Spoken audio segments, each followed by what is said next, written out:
Hello my creative learners. आज मैं cover up करने वाली हूँ भाजा, कारले, कन्हेरी, पितलखोआ एंड नासिक के बारे में।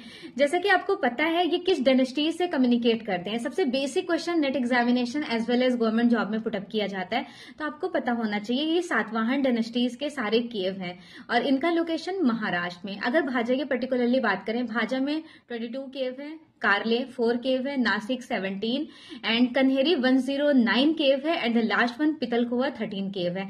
Detailed theory of bhaja cave. Bhaja importantly यहाँ पर आपको विहार और चैत्या केव मिलेंगे, जो कि 22 केव में कितनी विहार है? 19 विहार एंड 3 चैत्या है। विहारा मीन्स लिविंग प्लेस, इनको संघाराम के नाम से जानते हैं, जहां पे बौद्ध भिक्षु स्टे किया करते थे। और chaitya means prayer hall. Is it clear? And यहाँ से 2 स्कल्पचर मिले हैं। एक आपको ध्यान रखना है इंद्र और सूर्य की प्रतिमा, दूसरे घोड़े की यक्ष वाले sculpture. And second point is that कारले। कारले सबसे ज्यादा इंपॉर्टेंट, भाजा कारले दोनों ही बहुत ज्यादा इंपॉर्टेंट है। कारले से आपको 4 केव मिलती हैं, जिनमें 3 विहार है और 1 चैत्या है। कारले गुफा में एक एलिफेंट मिली है जो काफी डेकोरेटिव फॉर्म में है।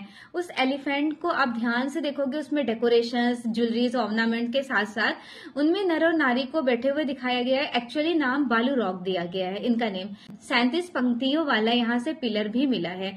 उसके बाद अगर भाजा कारले के बाद हम लोग नासिक के बारे में कवर करेंगे, तो ये मुंबई के गोदावरी नदी के किनारे है। नंबर ऑफ केव 17 है, जिनमें 16 विहार और 1 चैत्य है। Is it clear? उसके बाद आपका कवर हो रहा है कन्हेरी की गुफा। कन्हेरी की गुफा one of the most important 1st century BC, और कन्हेरी की गुफा पहली शती का कहा गया है। यहाँ पे 11 मुखी या 10 मुखी बुद्ध के स्कल्पचर मिले हैं।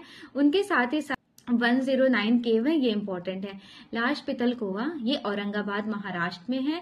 एंड सबसे पहले भाजा 200 बीसी, कारले भी 200 बीसी, कन्हेरी इनका दूसरी से लेकर के 7वीं शती नासिक का टाइम कहा जाता है, एंड कन्हेरी का सबसे इंपॉर्टेंट टाइम है 1st सेंचुरी बीसी। लोग सेशन को लाइक एंड सब्सक्राइब करें एंड प्यारा सा फीडबैक, और जाते जाते टीचर्स अड्डा 24/7 को लाइक करके एक प्यारा सा फीडबैक आपको डेफिनेटली करना है। Thank you, best wishes.